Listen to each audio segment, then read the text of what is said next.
ನಂದು ಯಾವುದೇ ರೀತಿ ಪಾತ್ರ ಇಲ್ಲ, ನಾನು ಯಾವುದೇ ರೀತಿ ತಪ್ಪು ಮಾಡಿಲ್ಲ ಅಂತಕ್ಕಂಥದ್ದು. ಇದು ಇವತ್ತು ವ್ಯವಸ್ಥೆ ಈ ರೀತಿ ತಂದಿದ್ದಾರೆ.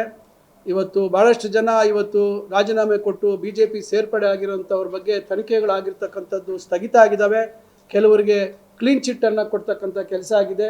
ಇವೆಲ್ಲ ನೋಡಿದಾಗ ನಾವೇ ಅರ್ಥ ಮಾಡ್ಕೋಬೇಕು ಏನು ಇವರ ಉದ್ದೇಶ ಅಂತಕ್ಕಂಥದ್ದು. ಅದರಿಂದ ಇದು ಸಂಪೂರ್ಣವಾಗಿ ದ್ವೇಷದ ಒಂದು ರಾಜಕಾರಣ, ಒಂದು ಪ್ರಯತ್ನ ಆಗಿದೆ.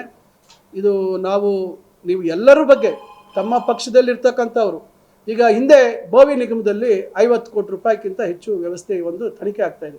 ಅದನ್ನು ಕೈಗೊಳ್ಬೋದಿತ್ತಲ್ಲ. ಬೋವಿ ನಿಗಮಕ್ಕೆ ಇದೇ ರೀತಿಯಾಗಿ ಹಣ ವರ್ಗಾವಣೆ ಆಗಿದೆ.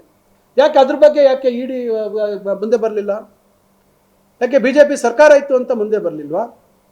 ಇವತ್ತು ಅವ್ರದೇ ಪಕ್ಷದವರು ಇವತ್ತು ಭಾಳಷ್ಟು ದೊಡ್ಡ ಮಟ್ಟದಲ್ಲಿ ಆರೋಪಗಳು ಮಾಡಿದ್ರು. 2,000 ಕೋಟಿ ಬೇಕು ಮುಖ್ಯಮಂತ್ರಿ ಆಗಬೇಕಾದ್ರೆ, ಮಗದೊಂದು ಇದೆಲ್ಲ ಹೇಳಿದ್ರು. ಯಾಕೆ ಅವತ್ತು ಇಡಿ ಮಗದೊಂದು ಇದ್ರ ಬಗ್ಗೆ ಯಾಕೆ ಅವರು ಗಮನ ಹರಿಸಲಿಲ್ಲ? ಅದರಿಂದ ಇವೆಲ್ಲ ವಿಚಾರಗಳು ನೋಡಿದಾಗ ಎಲ್ಲೋ ಒಂದು ಕಡೆ ಇದು ಒಂದು ರೀತಿ ದ್ವೇಷದ ಒಂದು ಸಂಕೇತ ಅಂತ ನಾನು ಭಾವಿಸ್ತೇನೆ.